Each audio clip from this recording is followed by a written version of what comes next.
Good morning. Welcome to Caffeinate Your Career. Today's topic, fraud and scams. I'm your host, the career coach with the most, Jason Albert. With me today, back again, our financial coach, our fantastic financial coach, Brenda Butnick. Morning, everyone. Brenda, happy to be here. Welcome back to Caffeinate Your Career. You haven't been here in like a minute. Yeah, it's been a minute. I think we've had Scott on a lot more lately than we had you. I gotta catch up with that. I think so. We definitely have the better Butnick today, though. Absolutely. Okay, I'm checking, and we are, in fact, live, and I can hear us, so that is working great. So, Brenda, I wanted to have you on, and I want to do a show about scams, specifically, though, financial scams. And I think it's always a good idea to kind of, define all the things. So tell us, what is a financial scam? So it can be a lot of different things. Mostly it's a fraudulent scheme that is designed to trick people out of them giving away their money, personal information, or access to their accounts. And the scammers use deception, they use urgency, like you got to do this now, or emotional appeals to gain trust. So we can get into more about the emotional appeals in a minute. It's just so many different ways and getting more and more sophisticated by the minute. Right, because I think especially with a lot more attention being paid to artificial intelligence, it's getting easier for people to actually run these types of scams. And with you and I on the other end of the phone, it's very hard to determine if you're talking to a live person or not. Sometimes, you'll call into a company and you think you're talking to a live person, and you realize they're just repeating themselves. Yeah. And you realize that they're not really alive. They're not real. They're not people. That's funny. And I think the other part of that is almost anybody can be a victim to these types of scams, correct? Yeah, and everyone thinks, oh, it's not going to happen to me. It's going to happen to this person or the other person, not me. I'm too smart, right? Everyone thinks that they would be able to identify a scam. Right. And yeah, we do know, all the media says that the scammers do target adults over 60 because they're vulnerable for many different reasons. But there's been a lot of media play on this topic in the Dallas Morning News. There's been incredible articles about how people who you would never expect to get drawn into these scams get swindled. They get totally scammed. There was an incident in early July, a 28-year-old. Now you would say a 28-year-old is certainly very tech savvy. Why would they buy into this? Yeah. Well, their bank called with the bank name on the caller ID, telling them that if they wanted to save their savings, they knew all the bank balances of this person, so he thought it was real. And they told him, if you want to protect all of your money, go to the ATM now and take out all your money. We're talking about $32,000. Wow. This was on the Metro section in the Dallas Morning News on July the 5th. He went to the ATM. By the time he got there, all his money was gone. The scammers had already moved. After they confirmed everything with him, that he thought he was talking to his bank, they took all his money out of his account. His life savings, he and his wife had just bought a new house, and it was very sad. And he did a GoFundMe account trying to help raise back some of that money. I don't know what happened with that. So that's one example of somebody you would never expect, okay? Right. Bright guy. Another example was in the paper on June 29th, just a few days prior. A woman was called, also from a different bank, had the name in the caller ID. They convinced her that she needed to take all of her money out, which was $40,000, and go put it in a Bitcoin ATM machine and get Bitcoin for it, or else the bank was failing and she would lose all her money. She'd already been to 2 financial scams lectures with assistant district attorney in Fort Worth. And in the back of her mind, she kept thinking about that. And as she got to the machine, after she put the first $10,000 in the Bitcoin machine, she remembered what she had learned. She stopped. But she was not successful in getting back any of that money because the police and the judge determined that the Bitcoin machine was not at fault. They didn't owe her back the money. So it's very, very involved in people that you would never. Here she was. She'd already participated like we're doing today. It Yeah. was a seminar, an in-person seminar, and she learned all of this. But when the phone call came through and it said it was her bank, she bought into it because you're scared. Yeah. People are scared when they hear all your money is going to be gone. Right. Of course, right? So yeah, it's everywhere, and it's on the news, and it's on the internet, and it's all over the newspapers. Texas alone has people have lost over $470 million in our state, and over age 60 and above in the country, over 4.8 billion with the B. 4.8 billion people have lost. That's how much money people have lost. That was all internet related on that. Holy crap, that's a lot of money. So it's scary. It's a topic we keep talking about because we need to. We need to make sure people are informed. I mean, I must get 10 a week, 10 texts, emails. Your Apple, whatever, of $499 is on its way to you. Delete. I mean, every single thing these scammers can come up with, they're trying. Yeah. Yeah. I mean, there's so many different types of scams. Good morning, Yolanda Chen. She popped into the chat. Thanks for watching today. It's so anybody can fall prey to these types of scams. You're right. Oh, also too, like we should probably say, like for the record, your bank's not just going to call you out of the like corporation, just like any corporation, right? They're busy. They're not going to be calling you to tell you, oh, by the way, your account, like we just discovered this on your account. That's not a thing. Yeah. Right? Yeah. Like that doesn't just happen, right? Yeah. So that's why the very first step, if that happens, if you think it's really your bank, end the call, do not respond to the text, and contact the bank directly. Right. Yeah. That's the best advice that everyone can give you. So, Brenda, we talked a minute ago, like why it is that people, why they fall for scams, right? I think because they seem so real. Yeah. I mean, no matter what kind there are, there's like 15 scams that we know about, different kinds. Yeah. And we can talk about those.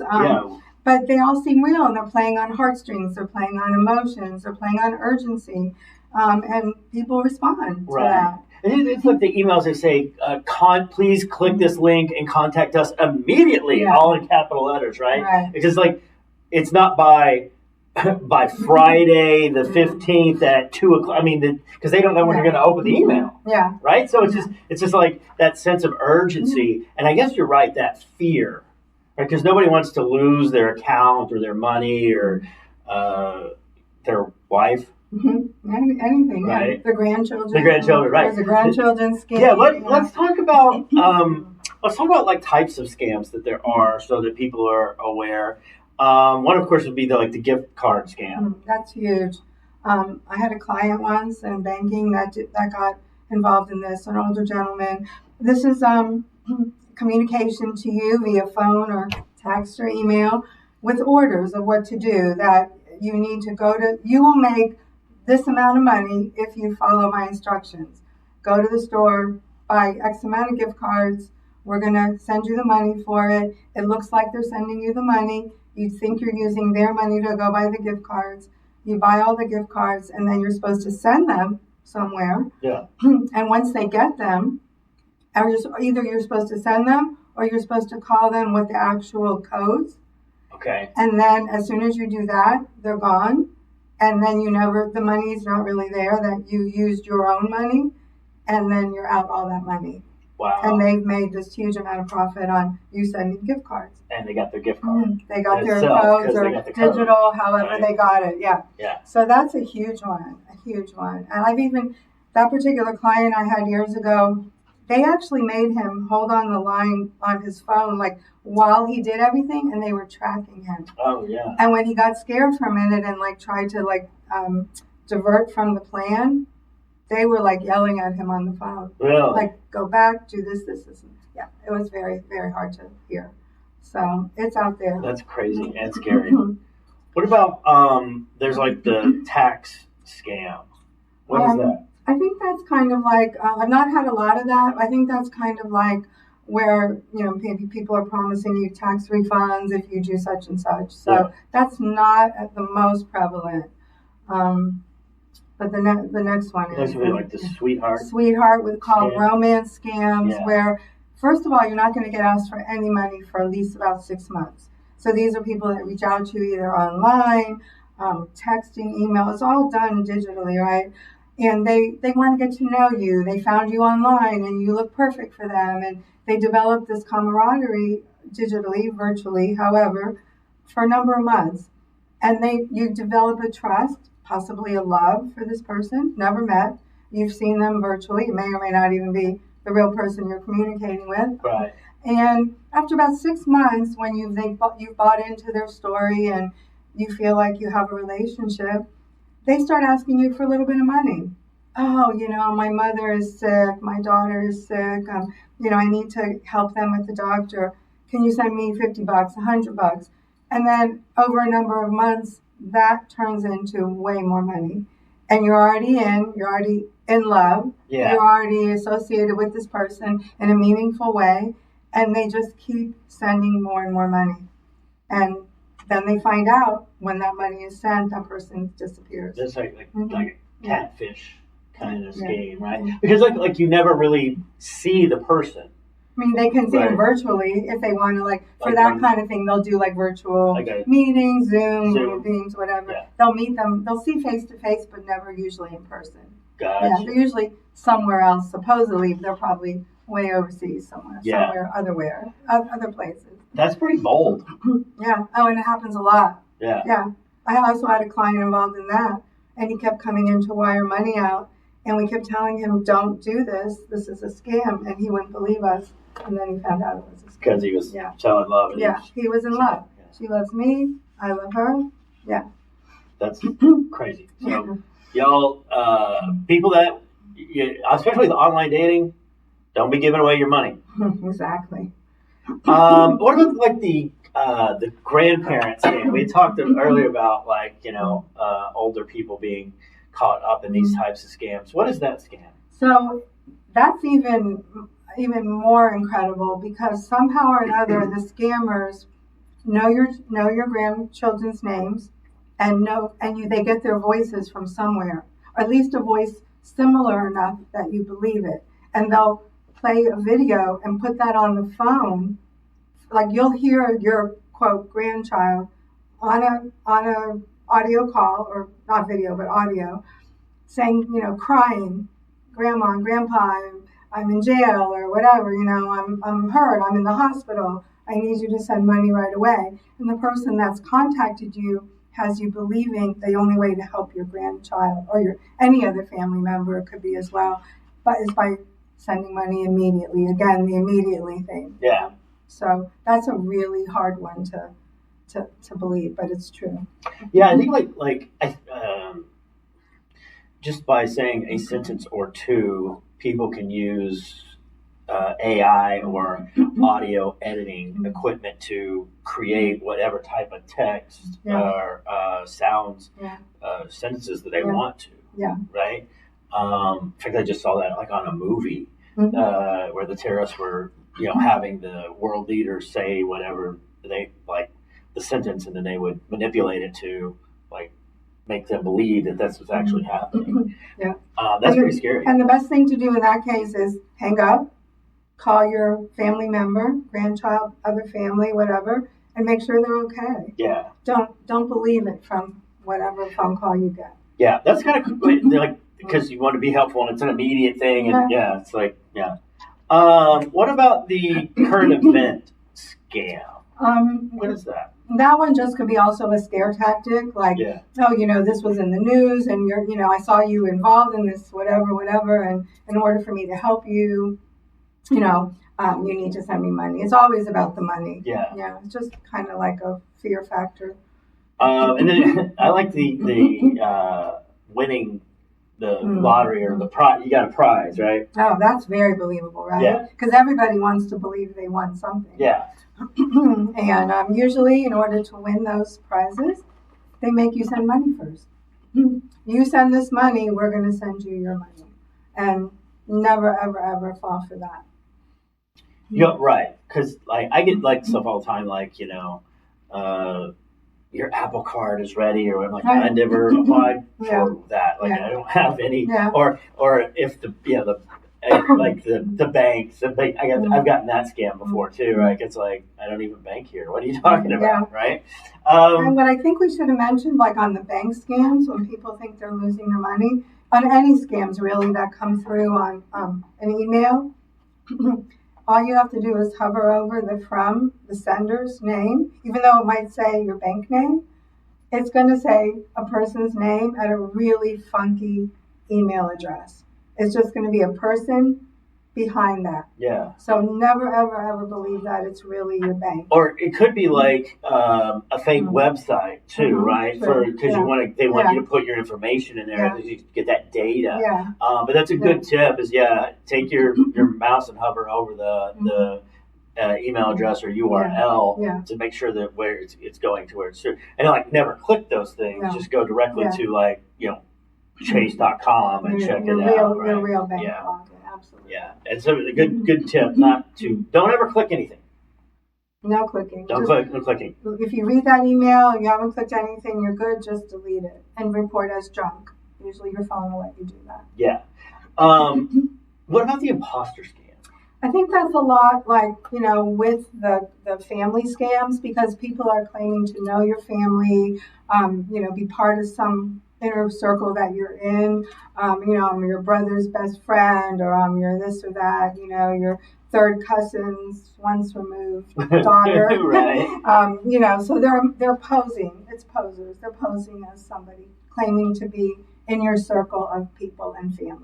Okay. Yeah. And they're that then makes you want to help them. They want money. Of course. Right. All of this is about money. And I like the phony charities, like fake.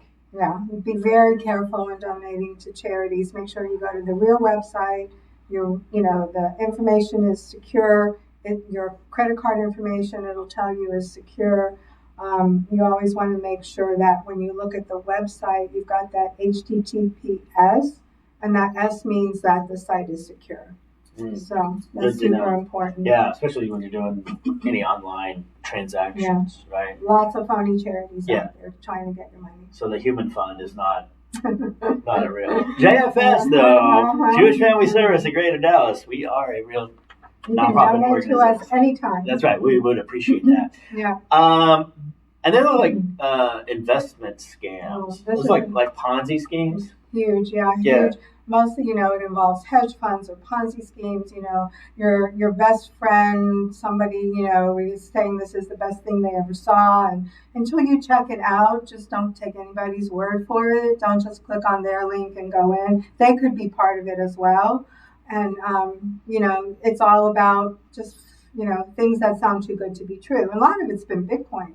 In the last 5 years, the Bitcoin scams where, you've got to take like I mentioned before, you got to take all your money and invest it in Bitcoin. Or this is the greatest investment firm, and that doesn't even exist. So you want to be really careful when you're being asked to invest money. It's died down some, but I would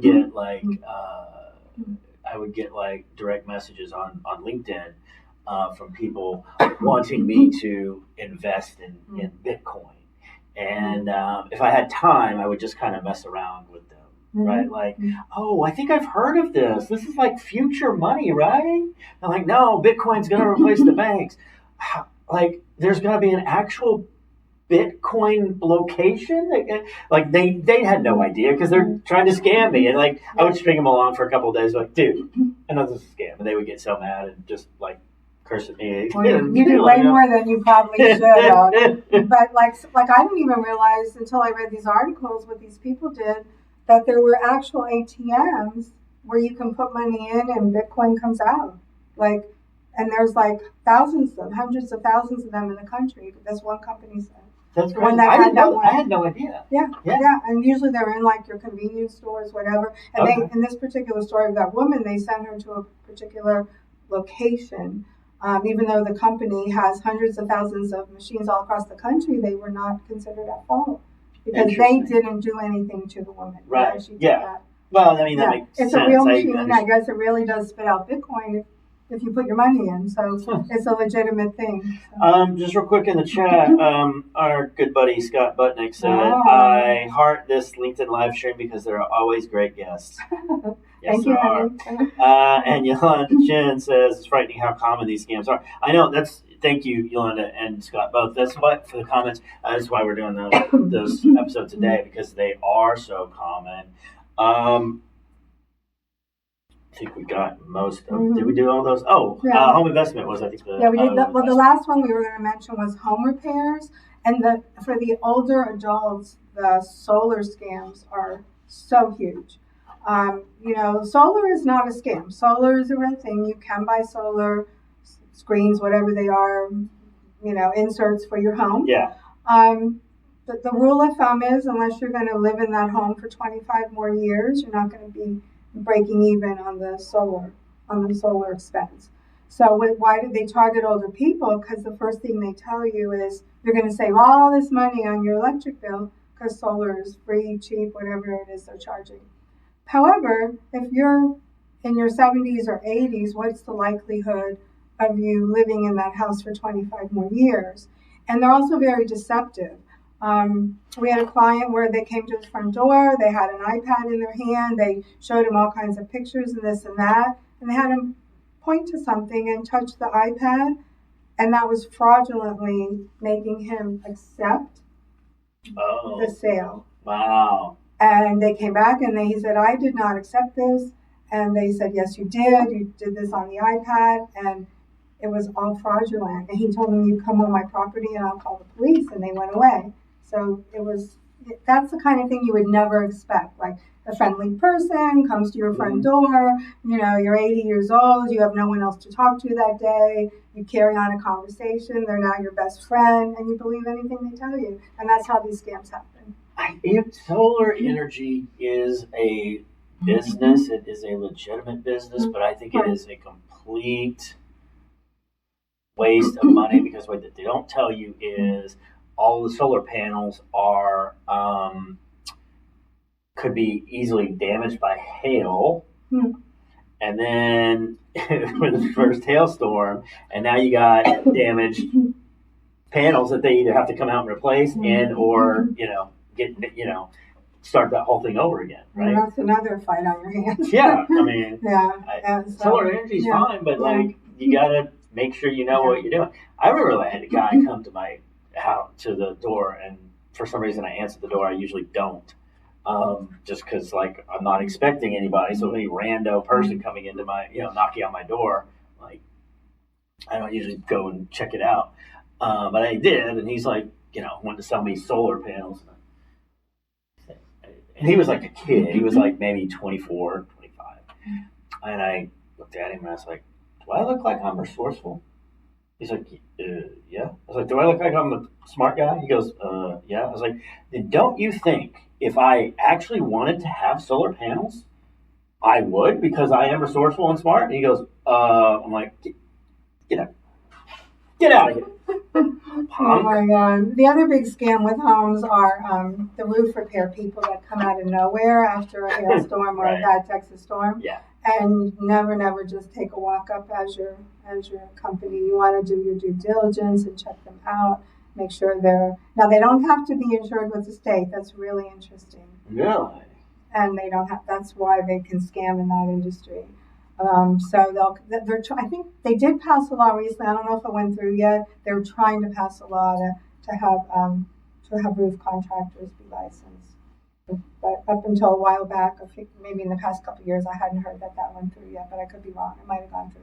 Mm-hmm. But yeah, I mean, those people will take 50% down, which you normally don't have to even pay, and then they'll disappear. Or they'll take your deductible and then they'll disappear. So you always want to be careful as another cautionary home scam. Yeah, we had a guy just a couple years ago because we've been in our house for almost 13 years, and we had to do, I don't know, we got something that happened, and we got cited. That was true. Like that was we talked to the people in the city of Plano, and we had to do some repair stuff, and so Stephanie had hired a guy that had come recommended on like Facebook or wherever. And he comes out and we meet with him and he talks to us and he's like, he also tells us he's big into martial arts and teaching the kids and then he's got, a whole crew and like, and so like, it's going to be this much money. Okay. Right. And I think we like got a discount because we were going to pay cash. And so I gave him like not even half. It was like a quarter to buy the material to come do the stuff. And so him and his crew, they came and they started doing repair stuff. And then like he told me like came like I remember he came to the door and he's like he needed more money for more paint, right? Because they were painting like all the front, which they got done, and they had started in the back of the patio. And he's like, I need more, ran out of paint. We need more paint, dude. And I'm like, okay, I can see that because it's all the front. And now you started in the back. And they legit started painting in the back. And so I gave him like, more money to get more paint. He disappeared on me. And still to this day, Brenda, it's been years, guys, years. But still to this day, you can come over, the back patio is only half painted. Oh my, okay, note to self for the future. If your contractor cannot afford to buy paint for your house, I wouldn't hire them. I think Stephanie was I think she went and burned him down on the internet and was talking about my God. Yeah. Same thing like with the roofing contractors. Right away, if they need your money up front. They're not a very, very substantial company, right? What are some warning signs of scams? We talked about that, immediacy, like things that have to get done. But what are some other things that happen in that? Well, like you said, the other thing you mentioned was you weren't expecting the contact, right? That you didn't know anything, you weren't planning it. So definitely unsolicited calls, emails, messages that come out of nowhere. It's nothing you're thinking about. It's nothing you've talked to anybody about. They just show up. That's a huge, huge red flag. The request for payments we've been talking about this whole time, gift cards, wire transfers, go to your bank right now, wire me money, cryptocurrency, we just talked about that, the gift card scam. All of this urgency to send money is a huge flag. Urgent threats like act now or you're going to lose access to your computer, you're going to lose access to your bank accounts. Yeah. That's probably why that young guy ran and to go get all his money. They probably said, you're going to lose access. Who knows? That's also an urgency of acting now. Promises of huge returns with little risk. That could be your investment scams. That could be your internet scams. You're going to make this if you send us this. Poor spelling, grammar. Oh, grammar, yeah. Suspicious email addresses that, you're reading through and you're like, does this really sound like my bank? Does this really sound like a major company the way this is worded? Again, hover over the return email address, you'll see it's probably not your bank. So those are huge, huge warning signs. I feel like just like last week, Jill was on and was talking, said that she was expecting a package from Amazon and got the email from Amazon. There's a problem with the tracking or whatever, right? And she clicked on the thing and they kind of realized this is a scam, right? I mean, you're right. It's like if you're not expecting it, it's kind of like, maybe this is not right. But like if you do have something pending that's coming, it's easier to, fall for those types of things. So I get like 2 or 3 of these a week where I get it from the U.S. Postal Office, supposedly, that they have a package to deliver to me and they need my address. Okay, I don't think that's real. No, the post office should have your address. They deliver the mail to you every day. Oh yeah, I get that all the time. Yeah. That's wild. I know. It's crazy. What can you do to protect yourself from some scams? I think like we said, let's say you're worried that it's your bank or worried that it's your grandchild or family. Just hang up and contact the bank directly, your family directly, by using the real contact information, not this information they've given you. Another way is just slow down.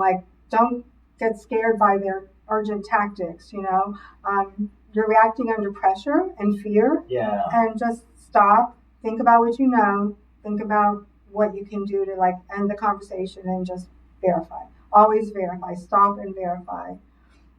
Securing your devices, like using strong passwords, and updated software, on all of your bank accounts, your financial products, all your iPads, everything. Use password protected, and don't use the same password for like everything you do. Change it up, and also use different ones for your bank. Right. Hey, so password 1234 is not a good password. Not a good one. Yeah. Not too good. No. And birth dates aren't too good because they usually can find that too. Yeah, I would think so. And never use your social as your password. Oh my gosh, I can't even imagine. Yeah, people used to do that in the early days. I feel like I have passwords for different things, and they change them fairly regularly. Mm-hmm. I have them all in my phone. So if I lost my phone, yeah, but it's password protected. I mean, the hackers could probably break in. Yeah. I do keep some of that on my phone, but not all, not most of it. A few things that make it handy, but I don't think. I guess it's possible, but it's like beyond our imagination what the hackers can do. I know, right? Yeah. It's scary. And then I guess like if you think that you're falling for a scam, I guess the first thing to do would be to stop talking to the person. Yeah, exactly. Just end it and just hang up or don't respond. I mean, truthfully, the best thing is just not to respond. Because once they've got you, they've got that hook in you. Yeah. And they really think they could keep talking. And one of these articles, these people said they were so believable. Every time they put up like a but, like this isn't real, they're like, but they somehow convinced them it was real. Yeah. That's very upsetting. Yeah. Well, that's the fact that they're able to do that, right? Is in itself scary. They're trained really well. So what happens if you've like given somebody your money or information? What should you do? So immediately report it to your bank, the FTC, so ftc.gov, Federal Trade Commission, and local police. We'll be doing an October webinar, and we'll be talking about all of this again on Thursday. I think it's October 16th. And we also will have with us for the third year in a row, a police detective from the Dallas Police Investigative Crimes Unit. And he's awesome. So I highly urge anybody listening who wants to hear it right from the source, you know, what they go through every day. It's incredible. Right. Because I think that, it happens. And, having a policeman tell us the crazy stories that he's come across. And, and it's also, too, I like that you shared those stories because I think it's like kind of relatable. Absolutely. You could be the next person they call with that same story. So when it's in the back of your mind, it really helps. And so scam awareness, why is it so important? Why should we make sure that we're stopping this sort of thing? Yeah, the money is number one. People are losing, like we said, hundreds of billions in the country and the world. But beyond that, aside from that, they can damage your credit. They can cause incredible stress for you and your family, harm your reputation, because once you have this happen, word gets out, and then awareness is just your first line of defense. Just being aware probably will eliminate 50% of the fear. You got to just think clearly when you get something like that, and really think about it. So, it's pretty amazing. It's very scary what's going on out there. Yolanda Chen says, good advice to slow down and verify, and that happens to the best of us. It definitely does. Like we said at the beginning, it's like, it won't ever happen to me. I'm going to need to look. But it happens all the time. There was even one where one of our clients, her best friend was put into an AI picture with a big sign in front of her about how much she profited from this whole scam. Yeah. And this person didn't verify. They didn't call the best friend or friend, and they went on with it. Just jumped into it. It was completely, she lost everything. That's wild. Yeah, the things that they can do with artificial intelligence today is just like crazy. Yeah. And it looks real. And you really don't know half the time if you're talking to somebody real or not. We're all on ChatGPT, and Google is no longer Google. You click on Google to Google something, and it ends up being an AI report. That's exactly right. The first thing that pops up is AI. It's all AI now. So just keep your guard up, keep everything and check around you that you can verify. I think a lot of those two things, like except for the with the winning stuff and all that. I mean, it seems too good to be true. It probably is. Absolutely. That's the best rule of thumb of all. Really and truly. So, Brenda, we're pretty much close to time. So, thanks for being here today, talking about scams. I appreciate that. It's always good to have you on the podcast. Fun question for the day. I didn't tell her what it was. It's a would you rather question. So, would you rather have an unlimited gift card to your favorite restaurant or an unlimited gift card to your favorite clothing store? Oh, clothing store. Clothing store? Yeah. That was easy. Yeah, that was easy. I'm going to say I would like an unlimited gift card to my favorite restaurant. Okay. Because I like food and to eat. I like the experience of the meal and going out. Well, then you would be doing that forever. If it's unlimited. I'm all for that. So tell me in the chat. Would you rather have a unlimited gift card to your favorite restaurant or a clothing store? And bonus points. What would that clothing store or restaurant be? Is that a scam? Bonus points? That's not a scam. You just offered bonus points. That's not a scam. So next week we will have a veteran career strategist. Veteran being Sean Sweden. I'm sorry, Sean. We just talked about Scott Butnick. Sean Sweden will be on, and we will be talking about how veterans can transition into the private sector because there's a lot that goes on, and want to make sure that they can do that. So we'll have Sean for the month of September, and in the meantime, y'all stay vigilant out there. Don't fall for any scams. This has been Caffeinate Your Career for this week. We'll see you next week. Thanks, everybody. Bye. Bye.